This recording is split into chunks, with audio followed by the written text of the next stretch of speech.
चलिए दोस्तों, आज एक बार फिर से आपका बहुत बहुत स्वागत है हमारे टीचिंग प्लेटफॉर्म शिक्षा सिटी पे। तो दोस्तों, जैसा कि मैंने आपको बताया कि मैं पॉलिटी के 12 पार्ट्स में 12 भागों में आपको लगभग 300 प्लस क्वेश्चंस कराऊंगा और ये इसका 7वां भाग है। इसके पहले के जो भाग हैं, पार्ट्स हैं, आई थिंक आपने देख लिए होंगे। अगर अब तक आपने नहीं देखे तो आप जाकर के प्रीवियस वीडियोज़ में जाकर के देख लीजिए। मैं प्लेलिस्ट भी बना दूंगा, उसमें जाकर के देख लीजिएगा। और एक चीज़, अगर वीडियोज़ आपको अच्छी लगती हैं तो इससे ज़्यादा से ज़्यादा लाइक करिए। चैनल पर नए हैं अगर आप, तो चैनल को सब्सक्राइब करिए, वीडियोज़ को शेयर करिए। पहला क्वेश्चन दोस्तों आज का पॉलिटी का कि भारतीय संविधान का निम्नलिखित में से कौन सा अनुच्छेद भारत के राष्ट्रपति के अध्यादेश जारी करने की शक्ति प्रदान करता है? अनुच्छेद 74, अनुच्छेद 78, अनुच्छेद 123 या अनुच्छेद 124। तो देखिए, मैंने बताया था कि किस आर्टिकल में जो है कि जब सदन नहीं चलेंगे तो राष्ट्रपति अध्यादेश ला सकते हैं, वो क्या हो जाएगा? वो हो जाएगा 123। 123वें आर्टिकल के तहत जो राष्ट्रपति अध्यादेश ला सकते हैं, ध्यान रखिएगा, जो कि इंपॉर्टेंट, जो कि पूछा जाता है और जो 6 महीने तक आपका मान्य रहेगा। ठीक है, अच्छा क्वेश्चन है। आगे बढ़ते हैं। अगला क्वेश्चन दोस्तों, स्वतंत्र भारत के प्रथम राष्ट्रपति कौन थे? बहुत इजी क्वेश्चन है, सभी कर लेंगे, तो इस पे हम टाइम ज्यादा नहीं देते हैं। डॉक्टर राजेंद्र प्रसाद जी कितने साल के लिए राष्ट्रपति रहे? 12 साल के लिए। ये भी ध्यान रखिएगा। अगर पूछा जाएगा हमारी संविधान सभा के पहले अध्यक्ष, अगर परमानेंट अध्यक्ष पूछा जाएगा, 11 दिसंबर 1946 को उनको बनाया गया, 9 दिसंबर को सच्चिदानंद सिन्हा जी थे, तो वो भी कौन हो जाएंगे? डॉक्टर राजेंद्र प्रसाद जी। बिहार से बिलोंग करते हैं, पूछा भी जाता है आपको। ठीक है, अगला क्वेश्चन ले लेते हैं। यदि राष्ट्रपति त्यागपत्र देना चाहे तो वह अपना त्यागपत्र किसे संबोधित करेगा? भारत के प्रधानमंत्री को, भारत के उपराष्ट्रपति को, लोकसभा अध्यक्ष को या भारत के मुख्य न्यायाधीश को? तो देखिए, अगर राष्ट्रपति जो है वो त्यागपत्र देना चाहे तो वो किसको करेगा भाई? तो वो त्यागपत्र देंगे उपराष्ट्रपति को। उपराष्ट्रपति नहीं रहते तो वो सीजीआई को देते, अगर नहीं रहते तब। ठीक है, फिलहाल उस ऑप्शन में उपराष्ट्रपति, तो जो सही आंसर हो जाएंगे वो क्या हो जाएंगे? वो हो जाएंगे उपराष्ट्रपति। अगले क्वेश्चन पे चलते हैं। सदन में राष्ट्रपति के विरुद्ध महाभियोग का प्रस्ताव पास करने के लिए कितने सदस्यों का समर्थन चाहिए? किस आर्टिकल में आता है? सबसे पहले तो राष्ट्रपति के खिलाफ महाभियोग, तो वो हो जाएगा 61। अब क्वेश्चन क्या है कि how many members are need the support of the house of the pass to impeachment motion against the president? ठीक है, सदन में उपस्थित मतदान करने वाले कम से कम 2/3 सदस्य, सदन में कुल सदस्यों में से कम 2/3 सदस्य, सदन के कुल सदस्यों में से बहुसंख्यक सदस्य या फिर सदन के विशेष बहुमत। तो जो सही आंसर हो जाएगा दोस्तों वो क्या हो जाएगा? 2/3 मेंबर ऑफ, जो सदन के कुल सदस्यों में से जो 2/3 मेंबर हैं उनके द्वारा जो है कि महाभियोग लाया जा सकता है। महाभियोग हमने लिया कहाँ से? मैंने आपको बताया था कि कहाँ से लिया गया महाभियोग, तो वो हो जाएगा आपका यूएसए। ठीक है, यूनाइटेड जो है कि यूनाइटेड स्टेट से जो है आपका इम्पीचमेंट लिया गया। उसके अलावा मैंने बताया आपको जुडिशियल रिव्यू लिया गया। ठीक है, न्यायिक पुनरावलोकन हो गया। उसके अलावा सुपरमेसी ऑफ कॉन्स्टिट्यूशन हो गया, फ्री जुडिशरी हो गया। उसके अलावा वाइस प्रेसिडेंट हो गए, प्रेसिडेंट हो गए, इम्पीचमेंट हो गया, फंडामेंटल राइट्स हो गया। ये सब कहाँ से ले गए?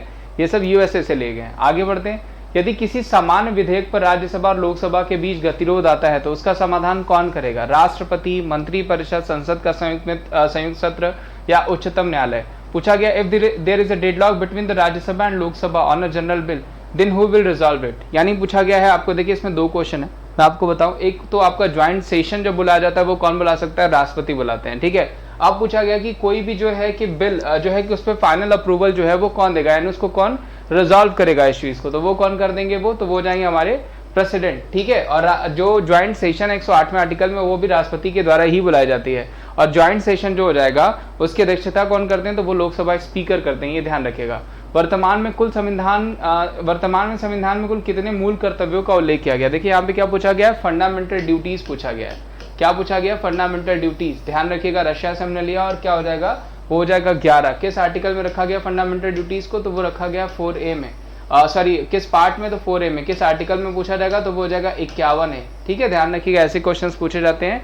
1976 वाले 42वें संविधान संशोधन में इसको जोड़ा गया था, तो ये भी पूछा जा सकता है कि किस में जोड़ा गया इसको? तो 42वें संविधान संशोधन में, जिसको मिनी कॉन्स्टिट्यूशन कहा जाता था।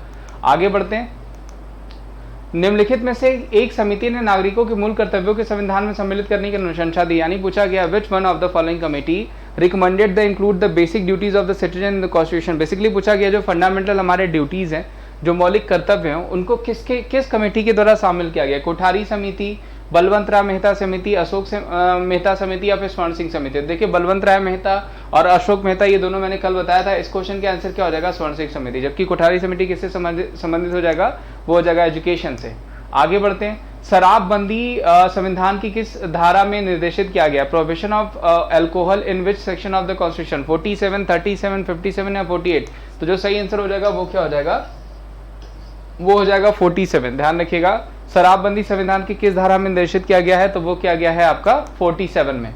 आगे बढ़ते हैं, राज्यों के नीति निर्देशक सिद्धांतों में से किस अनुच्छेद का संबंध अंतर्राष्ट्रीय शांति और सुरक्षा के संवर्धन से, ये भी बहुत अच्छा क्वेश्चन है, आपको पूछा गया। Which article of directive principle of state policy deals with the promotion of international peace and security, और वो क्या हो जाएगा, वो हो जाएगा आपका आर्टिकल 51 का संबंध किससे दोस्तों, तो वो हो जाएगा इंटरनेशनल पीस एंड सिक्योरिटी से हो जाएगा, जो कि डीपीएसपी के तहत आता है। किसी कैदी के न्यायालय के समक्ष प्रस्तुत करवाने के लिए आवश्यकता होती है किसकी, is a prisoner required to be produced before the court, गॉड यानी परम आदेश, या फिर आपका हार्बस कॉर्प्स, या फिर आपका अथॉरिटी, या फिर एक्सप्रेशन। तो देखिए जो सही आंसर हो जाएगा, बेसिकली ये क्या होते हैं, रीड्स होते हैं, रीड्स के अंतर्गत आता है, जो कि आपका क्या हो जाएगा, हार्बस कॉर्प्स हो जाएगा। ठीक है, ये ध्यान रखिएगा। अगला क्वेश्चन दोस्तों, निम्नलिखित में से किस स्थिति में बंदी प्रतिक्षण याचिका की दायर किया जा सकता है, संपत्ति की हानि, अतिरिक्त कर की वापसी, दोषपूर्ण पुलिस नजरबंदी, या भाषण की स्वतंत्रता का उल्लंघन। तो जो सही आंसर हो जाएगा दोस्तों, वो क्या हो जाएगा आपका, वो हो जाएगा ऑप्शन सी, ऐसे नहीं ले जा सकते हैं आपको। ठीक है, ये ध्यान रखिएगा, डिफेक्टिव पुलिस डिफेक्शन स्पीच, जो कि आपको पूछा जा सकता है।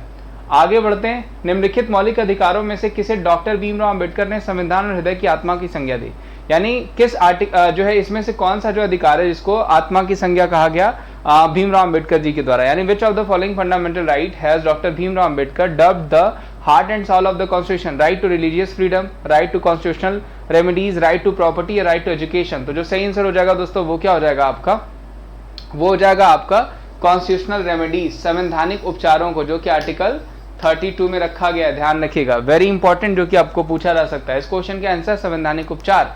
अगला क्वेश्चन ले लेते हैं दोस्तों, 1956 में राज्यों का पुनर्गठन करने से 17 राज्य और 6 राज्य संघ बने, 17 राज्य और संघ राज्य बने, 17 राज्य और 6 राज्य क्षेत्र बने, या फिर 15 राज्य और 9 संघ राज्य बने। तो कौन सा सही हो जाएगा, वो हो जाएगा दोस्तों 14 स्टेट एंड 6 यूनियन टेरिटरीज जो है फॉर्म्ड हुई, आपका अगर पूछा रहेगा 1956 में राज्यों का पुनर्गठन करने से। आगे बढ़ते हैं, भाषा के आधार पर राज्यों का पुनर्गठन किस वर्ष किया गया था, ये भी बहुत इजी क्वेश्चन है, रोजी आप देख रहे हैं। देखिए इस क्वेश्चन का आंसर हो जाएगा 1956। ये क्वेश्चन आपके लिए क्यों इजी हो जा रहा है, क्योंकि बाकी के 6 पार्ट आपने देख लिए, बाकी के 6 भाग आपने देख लिए, इस वजह से ये आपको इजी हो जा रहे हैं। आगे बढ़ते हैं, निम्नलिखित में से भारतीय संविधान के किस अनुच्छेद का उपयोग अभी तक नहीं किया गया, ये भी बहुत अच्छा क्वेश्चन है।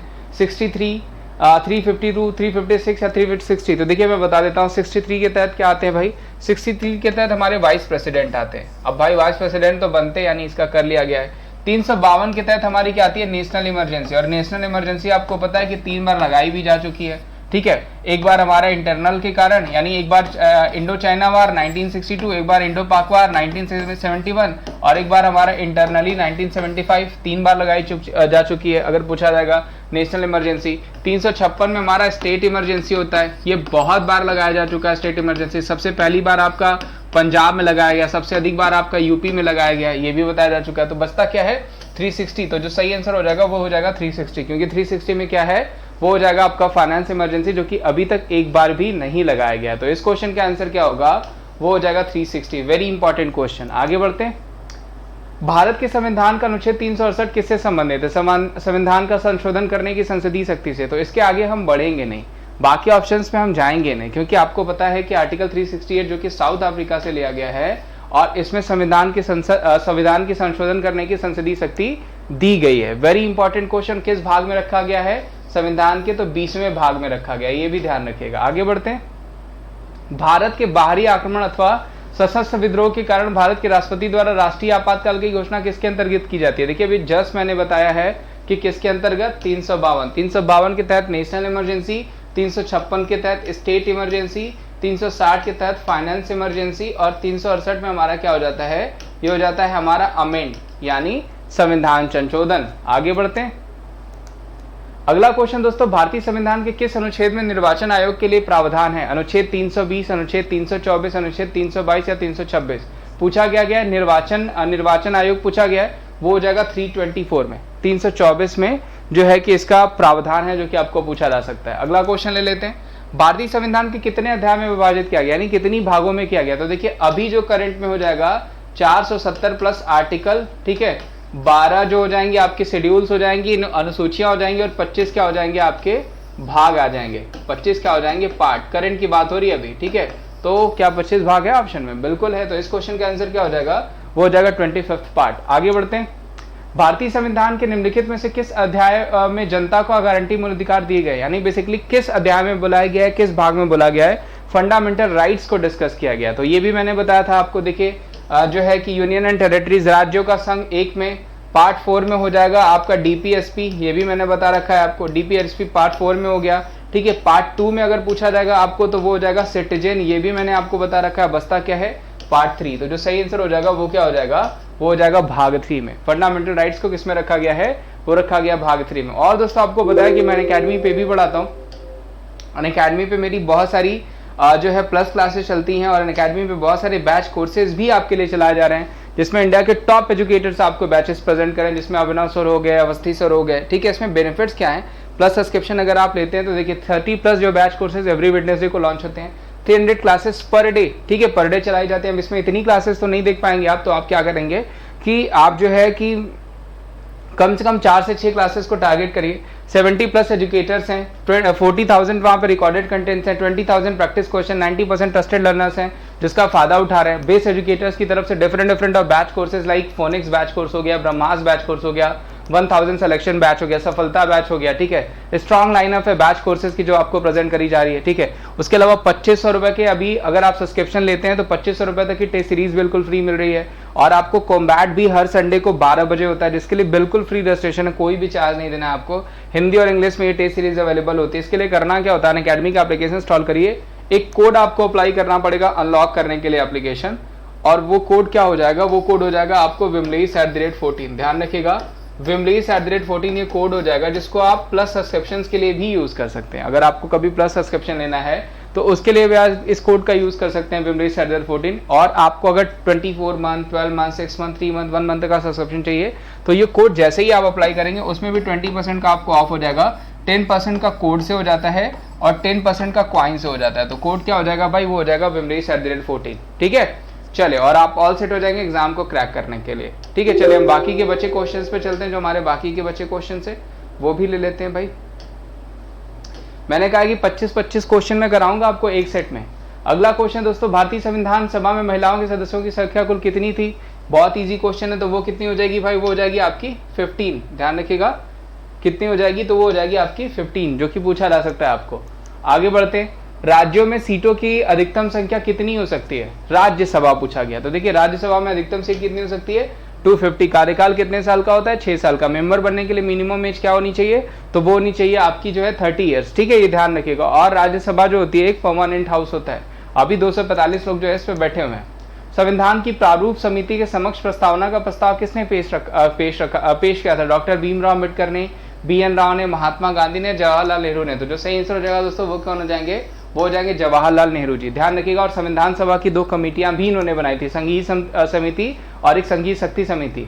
भारतीय संविधान सभा का आप किस प्रकार वर्णन करेंगे, आकार में, माध्यम में, बहुत छोटा एवं सुमत है, विश्व के सबसे विस्तृत संविधानों में से एक है, या लिखित संविधान नहीं है। तो जो सही आंसर हो जाएगा दोस्तों, सबको पता है आपको कि सबसे बड़ा हमारा व्यापक जो है संविधान है हमारे देश का, और फ्लैक्सिबल भी है, ना तो हार्ड है ना तो सॉफ्ट है, फ्लैक्सिबल संविधान है हमारा। ठीक है, निम्नलिखित में से कौन सा विषय केंद्रीय सूची में नहीं है, जनगणना, बैंकिंग, मजदूर संगठन या फिर विदेशी ऋण। तो पूछा गया है कि which of the following topics is not in the central list, census, banking, labour organisation या फॉरेन डेप्थ। तो जो सही आंसर हो जाएगा दोस्तों वो क्या हो जाएगा, वो हो जाएगा मजदूर संगठन, जो कि सेंट्रल लिस्ट में नहीं रखा गया है। तो ये आज के टॉप 25 क्वेश्चन थे। उम्मीद करता हूँ ये सेशन आपको अच्छा लगा होगा। अगर ये सेशन अच्छा लगा होगा तो मैं यही कहूंगा कि वीडियो को ज़्यादा से ज़्यादा लाइक करिए, चैनल पे नए हैं तो चैनल को जरूर सब्सक्राइब करिए, और जो है आप रेगुलर रहिए, रेगुलर रह करके इन क्लासेस का फायदा उठाइए। आज के लिए बस इतना ही, थैंक यू सो मच। इसका अगला पार्ट भी हो सकता है आज ही आपको मिल जाए, तो उसको भी आप जाकर के देख लीजिएगा। कभी कभी नोटिफिकेशंस नहीं जाती है तो आप चैनल पे प्रॉपर विजिट करके भी इन वीडियोस को देख सकते हैं। चलिए, thank you so much, bye bye, take care. और अनअकैडमी का एप्लीकेशन इंस्टॉल कर लीजिए, और wimleys@14 कोड जो है उसका यूज करके आप फ्री क्लासेस और पेड क्लासेस का फायदा उठाइए। Thank you so much, bye bye, take care.